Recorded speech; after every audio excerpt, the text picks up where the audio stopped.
The full slate of fall sports is back in action, which means a jam-packed show of exciting highlights. Hello and welcome back to another episode of Naperville Sports Weekly. I'm your host, Kim Pierce. It's only week 2 of the high school football season, but several local teams look to be in mid-season form. We kick off the show at Libertyville, where the Naperville North Huskies aim to pick up their first win of the year. Naperville North is on the road to play under the lights against the Libertyville Wildcats. The Huskies look to bounce back after their 20-14 Week 1 loss at home to New Trier and are looking to get their first win of the season. In their path is a tough Libertyville squad coming off a victory over Lamont 24-14. After forcing the early Husky punt, the Wildcats start their drive in plus territory. Quarterback Trevor Wallace throws a dime to 5-star tight end Brock Williams and sets up the Libertyville offense just outside of the red zone. A few plays later, the Husky defense stands tall, forcing Libertyville to keep the offense on the field on 4th and short. Wildcat running back Aiden Weaver is stopped short by a pack of Huskies for the turnover on downs. In their own territory, it's 3rd down for the North offense. Quarterback Josiah Nothacker throws the bubble screen to receiver Carlson Geist.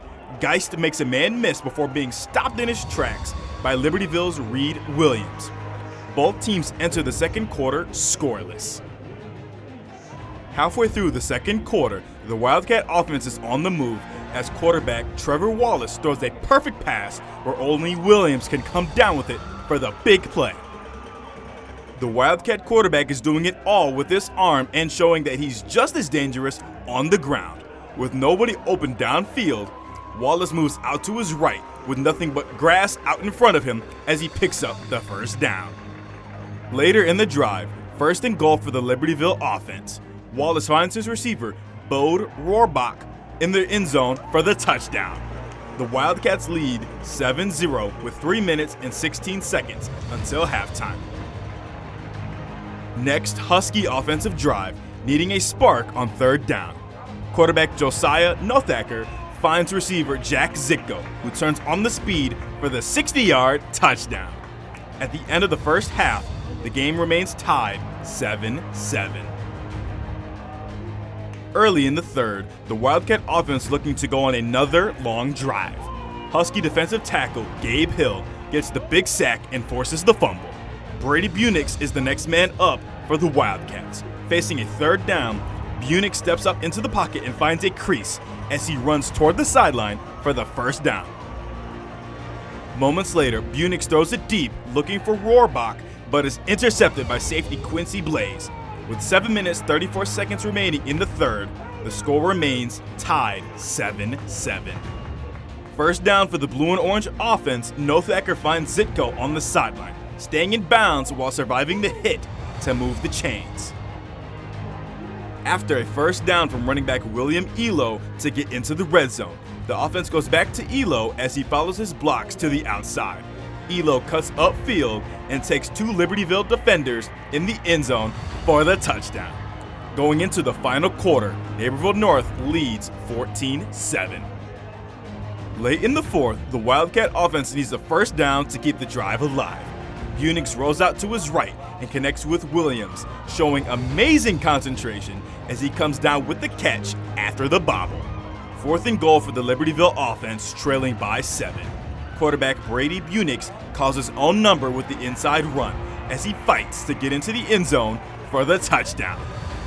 4 quarters aren't enough to decide this one as we're heading for overtime, tied 14-14. First play of overtime with North on offense, Nothacker hands the ball to Elo, who follows his blocking, squeezing through the hole and will not be denied for his 2nd touchdown of the game. The Huskies lead 21-14 and now need a stop. 3rd and goal for the Wildcats. Bunix scrambles out to his left where multiple Husky pass rushers have the chance to sack the quarterback. Showing amazing effort, Bunix breaks out of multiple sacks and gets the pass off, but the ball is dropped. The Wildcats need a touchdown on 4th down to keep the game alive.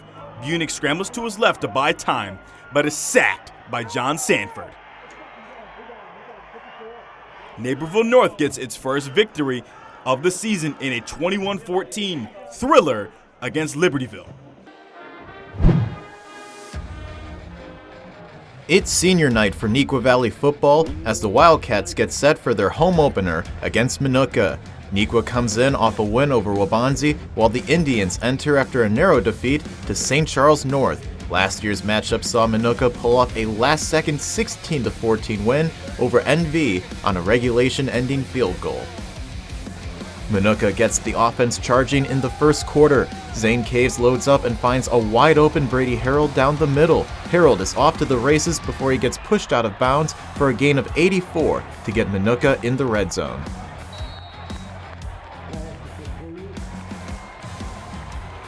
Three plays later, on 3rd and long, Caves rolls to his right and evades the rush. He throws to the back of the end zone, and through tight coverage, he somehow finds Cooper Fisher for the touchdown. It puts Minooka up 7-0 midway through the first. NV responds right back. Inside Minooka territory, Drake Meneke has plenty of time and throws a deep ball to a wide-open Daniel Robinson down the sideline. He goes in for a 40-yard touchdown catch. Neuqua misses the PAT, so it's 7-6 Indians after 1. In the second quarter, Minooka gets the ground game going. Chase Nerzik sidesteps several Neuqua defenders and gets taken down at midfield for a 20-yard run to put them in good field position. A couple of plays later, Nerzik gets the pitch and rumbles down the left side, bouncing off more defenders for an 18-yard run to get the Indians in scoring position. Now in the red zone, Caves fakes the handoff and takes it himself. He slips past several Neuqua defenders before being wrangled down in the end zone for his second touchdown of the night, as Minooka extends their lead up 14-6. Towards the end of the first half, Minooka is forced to punt, but they pull out the reverse Uno card as Sean Sample takes the rock and pushes past midfield. It's good enough for a Minooka first down to keep the odds on their side. However, the Wildcats defense steps up as Caves pushes forward and looks for Fisher, but Jack Mackey makes the interception to halt the Indian scoring drive. It remains 14-6 as we head into halftime. We jump to the fourth quarter. The score is still 14-6 as Neuqua looks to rally. The toss is to Andy Barkley, who mimics his skills from last week as he surges ahead towards midfield for a 22-yard run. Now on the plus side of the field, Meneke converts again, finding Robinson on the hitch, and he gets a first down in the red zone, putting Neuqua on the verge of a tie.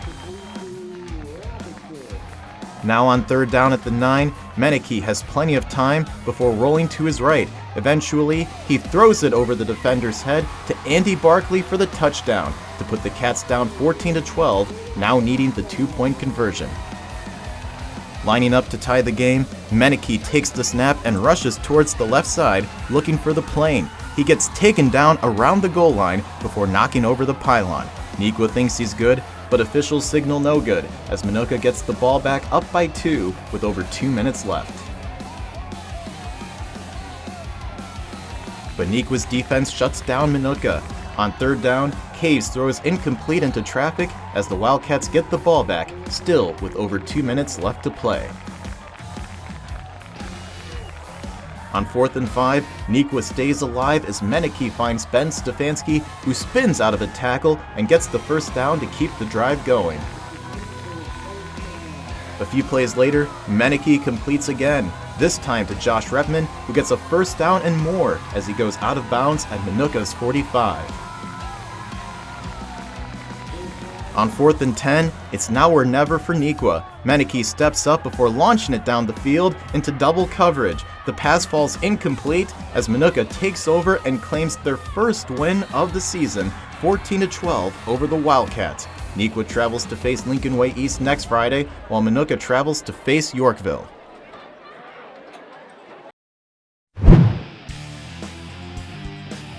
The sun shines through on a Week 2 matchup between the Metea Valley Mustangs and the Plainfield Central Wildcats. The two teams combined for a 1-17 record last year, but they both picked up victories in Week 1. The Mustangs took down Downers Grove South, while the Wildcats beat Waukegan. Metea looks to start 2-0 for the first time since the 2011 season under their new head coach Patrick Sheehan. The Mustangs get the ball first, and Charlie Larson rolls to his left on a play action. With a Wildcat in his face, he launches it to a wide-open Trent Sterling. Sterling turns upfield for a 33-yard gain, setting up the Mustangs inside the 10. After a loss of yardage, Larson rolls out of the pocket to his right. He looks and zips on the run to Sterling, who hits the deck to make the catch. He puts up his hand to say, "I got it," and the Mustangs go up 7-0. A repeat of last week where Sterling also scored the first touchdown. Sophomore Tommy Morissette and the Wildcats get the ball and quickly give it up. The handoff goes awry and Gregory Jordan pounces on it. Metea forces a quick turnover, and it's all celebration on the Mustang sideline. After the turnover, Metea get right after it. Larson fakes a jet sweep and he takes it himself, bowling into the end zone for the touchdown. 14-0 Mustangs and the fans are still rolling in. Down 14-0, the Wildcats have the ball back in Metea territory. But the snap is unexpected for the sophomore, and Metea's defense gets off the field courtesy of another Plainfield Central miscue. Metea attacks through the air this time, motioning the receiver to the right side. Larson quickly finds a wide-open Christopher Jordan down the field for a big gain. That play brought us to the end of the first quarter, but not much changes in the second as Larson takes off for his second touchdown run of the night. 21-0 Mustangs. It wasn't all rough for Plainfield Central. Here's Morissette zipping one down the field to Anthony Stork for a big gain. The Wildcats would not score on the drive though. Metea are set up with two running backs in the backfield at their 50-yard line. The ball goes to Douglas, and he cuts up a big hole in the middle, and he takes off all the way down the field for a 43-yard gain. After a run like that, you have to let your runner punch it in, and that's exactly what Metea does. It's easy for Douglas as Metea extends their lead to 28-0 and 34-0 at halftime. On the first play from scrimmage in the second half, Stephon Griffin comes around on the jet sweep and is the latest Wildcat to fumble. This time Bryson Shoemaker hops on it for Metea, and it's a dream start to the second half for the Mustangs, who've now gotten 3 takeaways in the game. Not long after, Marquise Brown punctuates a perfect Metea start. 41-0 Metea lead, and they have a running clock. Driving late in the third quarter, Morissette has a Mustang in his face immediately. He moves back and lobs one up that's a free interception for Shoemaker. Shoemaker's eventually tackled, but the fourth turnover of the game adds insult to injury. Metea go on to win 48-7, improving to 2-0 on the year. 3 rushing touchdowns for Larson led the way, on top of 4 takeaways and 0 turnovers. Metea play Naperville North next week on the road in the first of their conference games. The girls' swimming season is back in the pool for both DVC and non-conference matchups. After the break, we'll dive into some more highlights. Okay, 500 deluxe garden gnomes. Wow. I only meant to order 5. There's not enough money in my account for these. I'm gonna get charged. 2 things I just can't deal with: overdraft charges and garden gnomes. But your BMO Smart Advantage checking account gives you an extra day to avoid an overdraft fee. Nice to see a bank cutting people some slack. Well, mistakes happen, and we give you time to correct them. So you don't like gnomes, huh? What about that one? That one I like a lot. Two dealerships side by side, identical in every way. What makes the difference? The experience. That's why more people choose Fair Oaks Lincoln.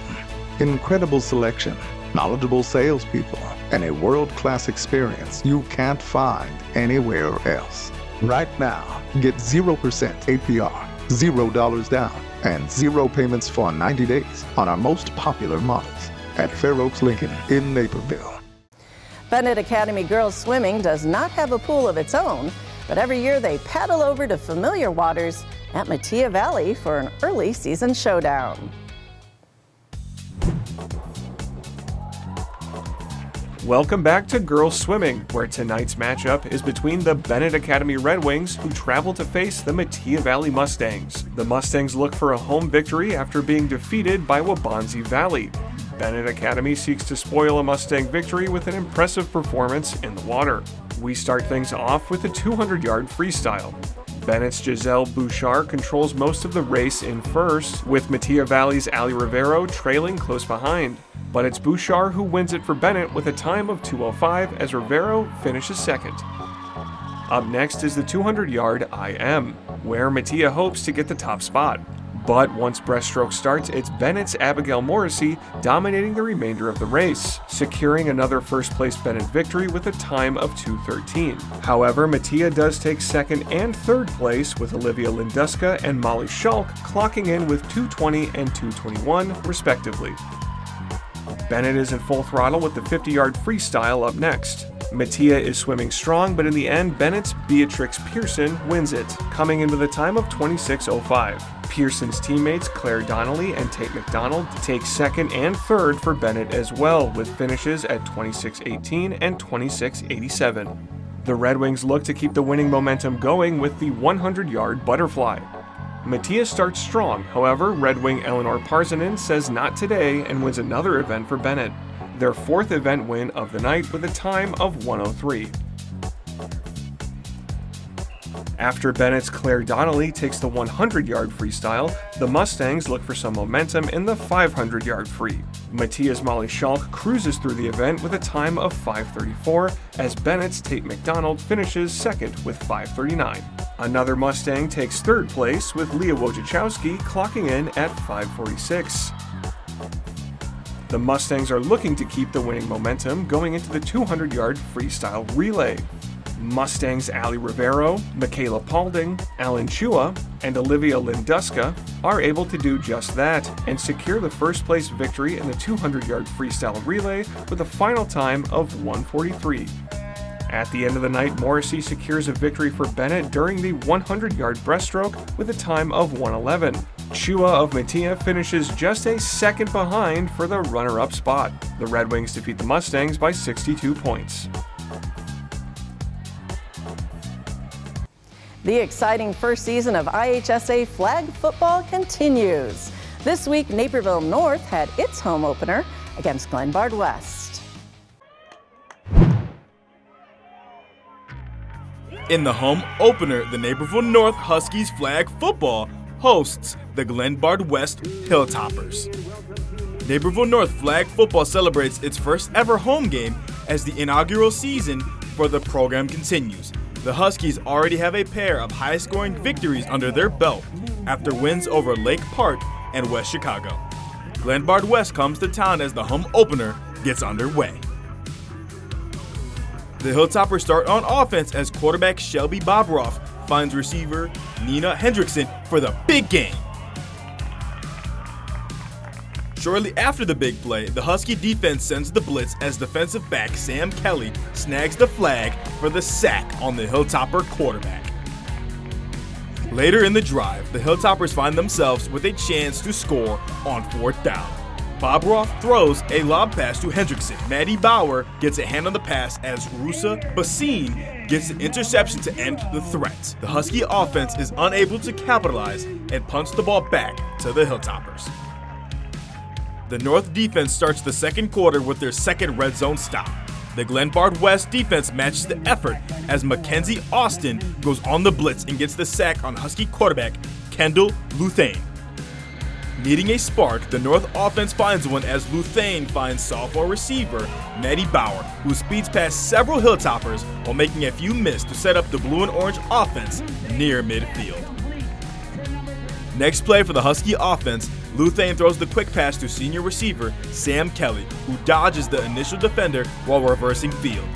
Lily Kessler sets a great block for Kelly, who uses the spin move to get past Glenbard West's Olivia Sanu. She is able to avoid the rest of the defense while staying inbounds up the sideline, racing to the end zone for the touchdown. North is unable to convert on the extra point as they have a 6-0 lead with just over 8 minutes until halftime. The Husky defense bends but does not break as they get another turnover on downs nearing the 2-minute warning. Looking to increase their lead before the half, the Husky offense draws up a screen pass to Maddie Bauer. Immediately, Hilltoppers linebacker Chloe Lane jumps the route and has nobody in front of her as she gets the pick 6. The game is tied at 6 as the Hilltoppers have the chance to take the lead. On the extra point, the Husky defense sends a blitz. Shelby Bobroff buys enough time to find receiver Mina Bartolucci in the back of the end zone to break the tie. Going into the second half, the Hilltoppers lead the Huskies 7-6. Halfway through the third quarter, the Hilltopper offense finds its rhythm. Husky defender Camille Grigo disrupts that flow as Grigo gets the tackle for loss. A third down later in the drive as the Hilltoppers need a big play. Bob Roth finds receiver Brooklyn Eggers, who makes a few Huskies miss for the first down in Husky territory. A few plays later, with just over 2 minutes until the final quarter, the North defense faces another fourth down, trying to keep the Hilltoppers off the scoreboard. Kelly goes on the blitz from her defensive back spot and gets the sack to give the ball back to the North offense. Going into the final quarter, North still trails 7-6. Early in the fourth quarter, the North offense faces a third down. Luthane finds Bauer, who makes a defender miss, leaving a lot of green out in front. Bauer makes a few more defenders miss and gets a huge first down. Getting in on the action, North's Ava Wilkie makes a big play of her own on fourth down as Wilkie reverses fields while squeezing through the Hilltopper defense to set up the blue and orange in the red zone with 4 minutes, 34 seconds remaining. Backup quarterback Lynn Newbert fills in for the injured Kendall Luthane. 4th and goal for the North offense following several penalties. Newbert looks for Dylan Alexander, but is almost intercepted by Maya Austin. The ball goes back to the Hilltoppers after the stop. Less than 2 minutes remaining, Glenbard West has a chance to put the game away and run out the clock. Brooklyn Eggers takes the handoff and sneaks through the Husky defense for a big gain. Needing a first down to end the game, the Hilltoppers go back to Eggers on the handoff. Eggers cuts inside and jukes 2 North defenders for the first down as the clock winds down. Glenbard West flag football hangs on for the win over Naperville North 7-6, following a great defensive battle.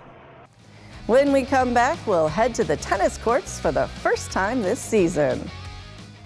Put your business front and center at NCTV 17's The Morning Show. Sponsorship opportunities are now available for this energizing event, hosted by NBC5 News anchor Stephen Holt on Thursday, November 14th at the Matrix Club. There's an opportunity for every business and every budget, so help us in fueling our mission while boosting your brand and become a sponsor of The Morning Show. Local news is your lifeline. Let the Daily Herald help you navigate your world with solid reporting, good advice, and a much-needed diversion or two. DuPage Valley Conference girls tennis is back, and the race for the top of the standings is up for grabs. Naperville Central took on Neuqua Valley, while Metea Valley battled it out with Waubonsie Valley. Say hello to the girls' tennis season as Neuqua Valley welcomes Naperville Central to get the DVC schedule underway on a perfect late summer afternoon. The veteran Wildcat and Red Hawk players are excited to compete on the hard court once again against their old friends. 2 first-time varsity starters take the stage in one singles. Sophomore Anshu Matham steps in for Neuqua Valley, with Kavya Parameswar earning the top singles spot for Central as a freshman. Matham plays in the near court as they both move well to continue a lengthy rally. Parameswar sends a lob from the corner that deflects off the outstretched racket of Matham for the early point.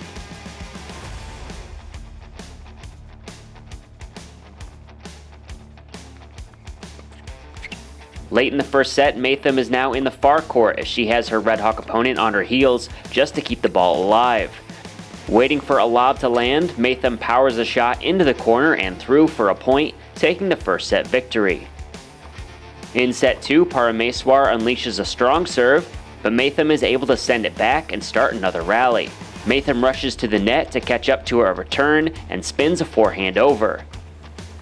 The Red Hawk pops a return back, but Matham once again slices a shot, this time with a backhand. It gets by for the point. The Wildcat takes the win in straight sets. In number 2 singles, Jennifer Tang from Neuqua Valley takes on Rena Chu from Naperville Central.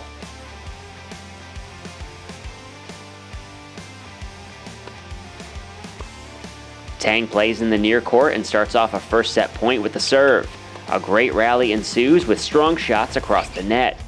Tang scoops out a low shot with a backhand, but Chu loads up and fires a two-handed backhand past Tang for the point.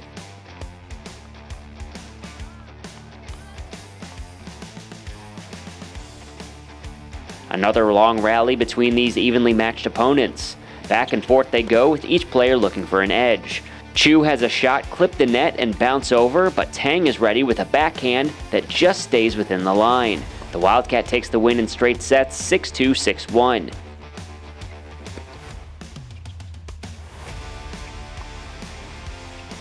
Neuqua Valley senior captains Sophia Chow and Kylie Tran return for their third season at One Doubles, entering 2025 as a true state contender in Class 2A. Naperville Central has experience in One Doubles as well, with senior Claire Cameron and sophomore Grace Kistler. The ball moves across the net in a fast and furious fashion between all 4 players. Kistler tracks a shot down deep in the corner and whips a strong return that sinks just under the Neuqua rackets for the point. As the first set rolls along, Cameron serves in the near court. Chow sends back the first return before Kylie Tran, who is playing up by the net, pops her shot in between the Redhawks. Neuqua takes the first set 6-1. The Wildcat duo really starts to click in the second set. Tran tries to slam down Cameron's return near the net, but Cameron recovers for the lob. Tran drifts back and sends her return. Cameron looks to power a forehand through, but Chow is ready with a quick backhand that gets over and earns the point. A straight set victory for Neuqua Valley in One Doubles. At Two Doubles, former singles player Emma Matthew is pairing up with Mayher Kaur this fall for Neuqua Valley. The Wildcats face seniors Amy Yang and Shaylee Ha playing for Naperville Central. Neuqua serving in the far court in the opening set, with Ha receiving several volleys on the central side. Amy Yang attacks a return at the net and keeps the ball in play near the back line for the point. The Redhawks narrowly take the first set 7-6. In set 2, the Wildcats flip the script. Matthew with the serve as she rallies with Yang. Eventually, both Redhawks come to the net. Matthew sees the opening and puts her lob near the back that lands in play to earn the point, and the 6-1 set 2 win. The teams head to a 10-point tiebreaker to decide the winner. Central has the early advantage in the tiebreaker and looks to add to the lead. Yang and Matthew send volleys back and forth once again. Matthew looks to power an overhand shot off a lob from Yang, but Ha is ready with a return that splits the Neuqua duo and gives another point to the Redhawks.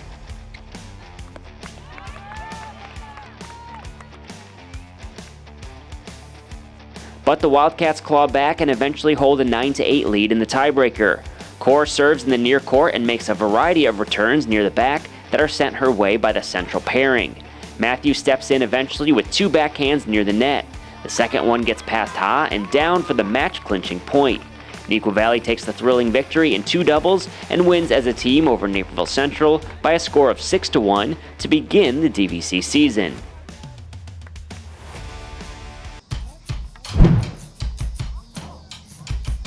The DVC girls tennis season is here, and we have the Waubonsie Valley Warriors hosting the Metea Valley Mustangs.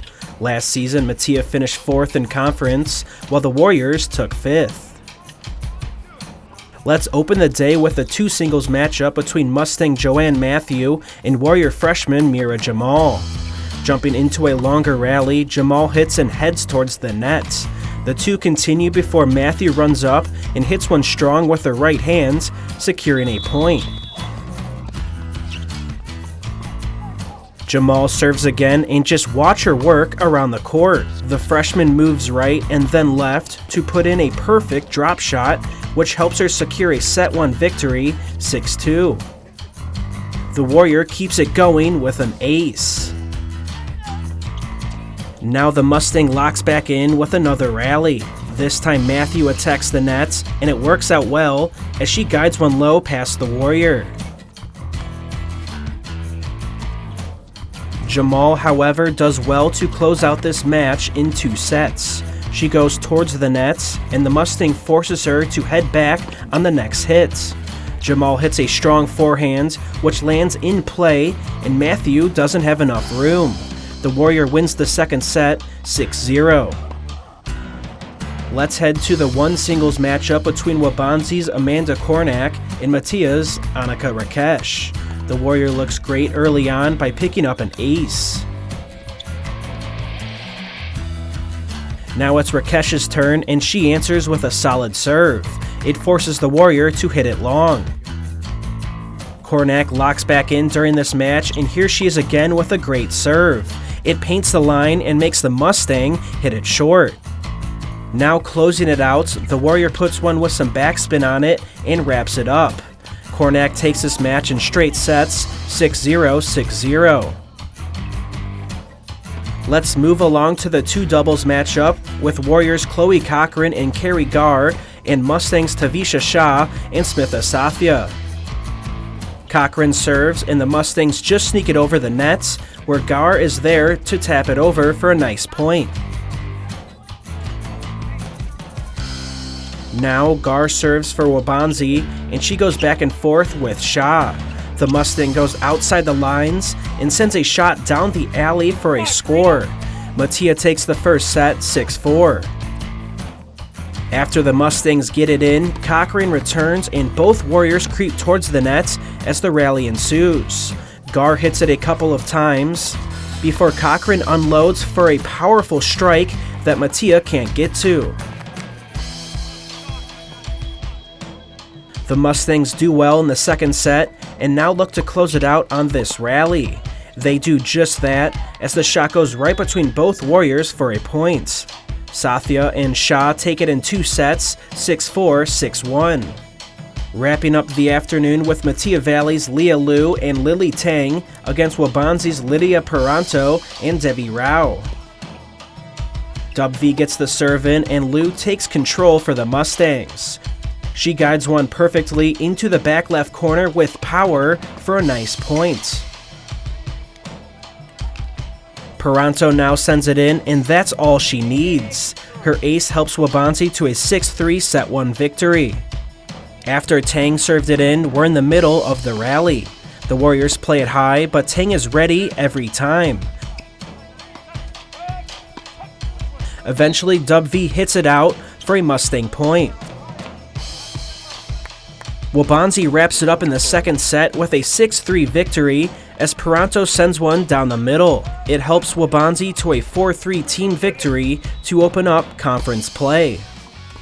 This fall, there are 3 new girls volleyball coaches entering the DVC. Despite the change, all 3 are familiar faces for their respective programs.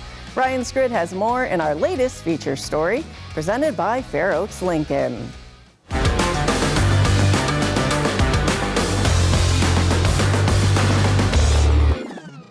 Girls volleyball is back in Naperville, and this season, half of the local high schools, Naperville Central, Naperville North, and Waubonsee Valley, are welcoming longtime contributors to their volleyball programs into the role of varsity head coach. Bree Isaacson announced her retirement last fall after 2 separate stints as head coach at Naperville Central. She leaves with 2 state titles and 413 career wins across 2 decades in the role.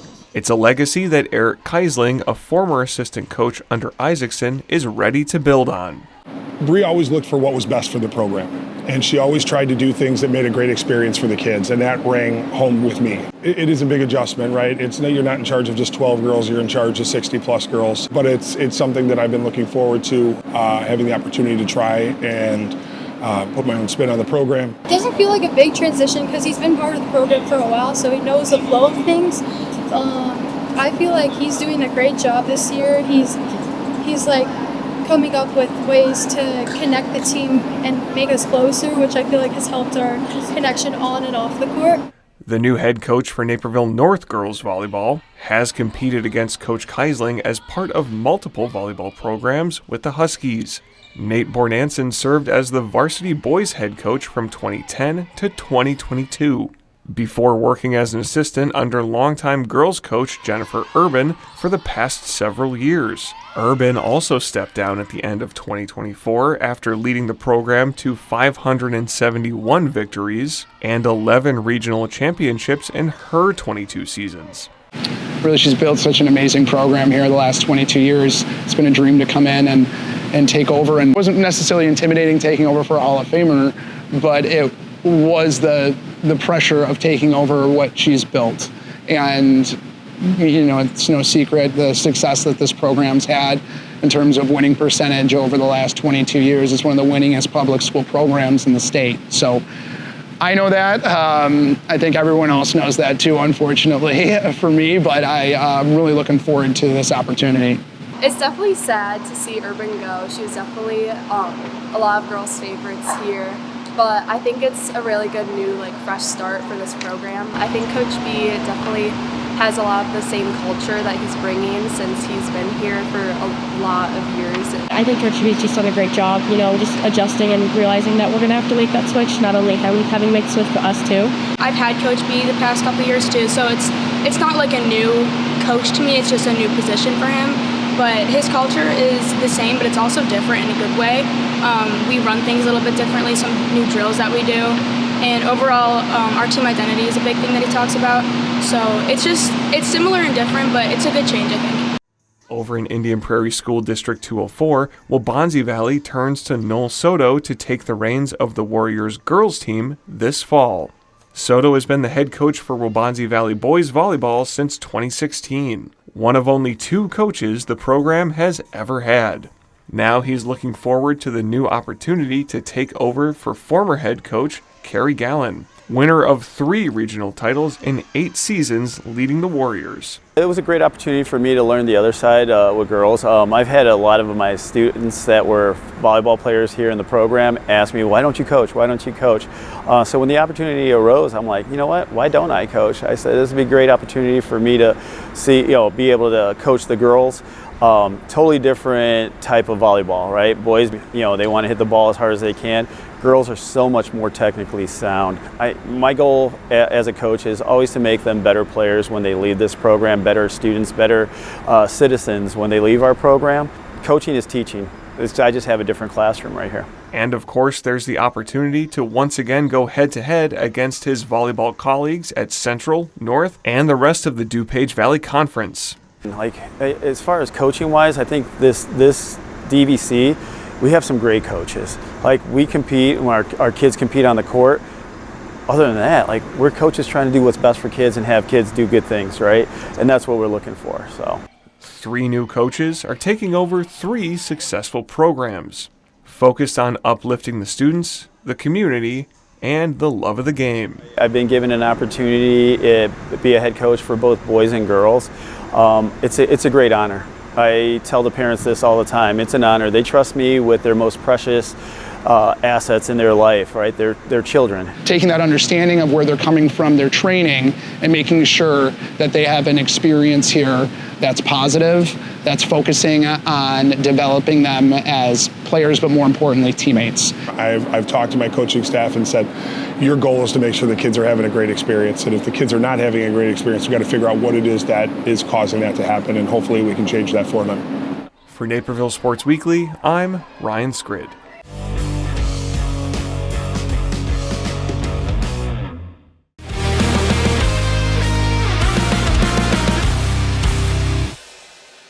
Naperville North boys soccer hosted the first ever Tournament of Champions, and Josh Peterson capped off the tourney with a wonderful curling goal against New Trier.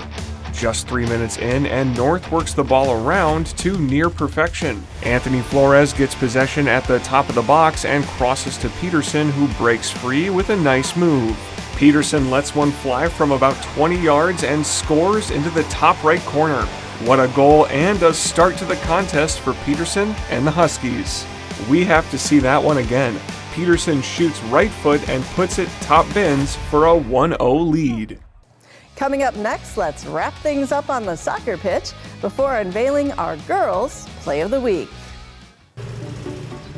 Okay, 500 deluxe garden gnomes. Wow. I only meant to order 5. There's not enough money in my account for these. I'm going to get charged. Two things I just can't deal with: overdraft charges and garden gnomes.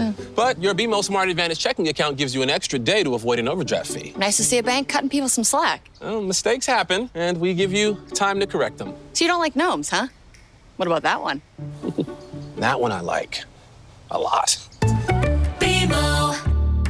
When it comes to buying a car, you want a deal that's fair, and that's exactly what you'll get at Fair Oaks Ford. It's why J.D. Power has named us the best customer experience in the business 4 years in a row. You know you'll experience fairness every step of the way. Right now, it's all about the zeros. Get 0% APR, $0 down, and 0 payments for 90 days on our most popular models. Fair pricing, fair deals. Fair Oaks Ford. It's right there in our name. Visit us on Ogden Avenue in Naperville or at fairoaksford.com. This year, Naperville North helped create a brand new boys soccer showcase known as the Tournament of Champions. In the final game of the event, the Huskies welcomed New Trier for the first matchup between the programs in 25 years. It's a cool fall evening and we are at Naperville North for the first ever Tournament of Champions in boys soccer. The tournament is organized by North boys coach Jim Conrad as the Huskies are at home facing New Trier. Each of the 10 teams competing in this tournament has won at least one state title. Although there is no champion crowned this year, the Huskies are undefeated after the first 2 games of tournament play, triumphing over both Lions and Hinsdale Central. This is also the first matchup of the Trevians versus the Huskies in 25 years. Let's kick it off. 3 minutes in and the Huskies look to strike first. Senior midfielder Dylan Healy chips the ball and New Trier's Zach Myers sends it back. Husky Kalen Gacchione heads the ball to teammate Andrew Hebron, who returns it with another header. New Trier shows strong defensive crossfire, but Anthony Flores passes to Josh Peterson. Peterson fires away from long range and finds the back of the net. Huskies on the board first, and it's 1-0. Just 7 minutes later, Huskies are on the offensive again. North's Arnav Nagpal battles Trevian's Calix Hoover. Nagpal passes to Sam Hess, who dishes it to Anthony Flores. Flores strikes to teammate Brian Biederman, who secures another North goal. The Huskies lead 2-0. Still in the first half, and New Trier is gaining steam. Zach Myers throws it in, attempting to connect with teammate Aiden McConnell. North's goalkeeper Jack Bauska catches it and gets the stop. The blue and orange are still up by 2. The Trevians continue to gain momentum. New Trier midfielder Ryan Schneider converts the corner kick into a goal and passes the Huskies. The Trevians trail by 1 at the half. Now in the second half, Huskies are on the move. Josh Peterson crosses to Anthony Flores, who times his run perfectly and heads it in. Huskies now lead by 2 with the score at 3-1. The white and blue are on the defensive. Lucas Yoshitani's free kick almost leads to a goal off a header. North's goalkeeper Jack Bauska makes a great stop.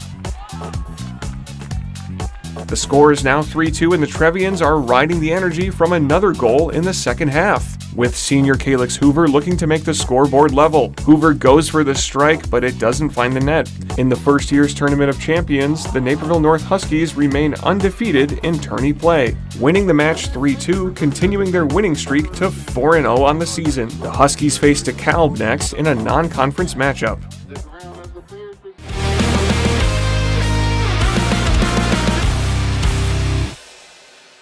Our girls' play of the week takes us to a rainy afternoon at Naperbrook Golf Course, where Alexa Miller and Naperville Central hosted Waubonsie. On the par 4 ninth hole, Miller dials in one of the best shots you'll see. The ball lands a foot away and comes up inches short of an eagle. Miller loves it, and let's see this one again. The Red Hawk says she likes to play in wet conditions as the ball checks up well on the green. Her birdie putt rattles down and she laughs it off with her playing partners.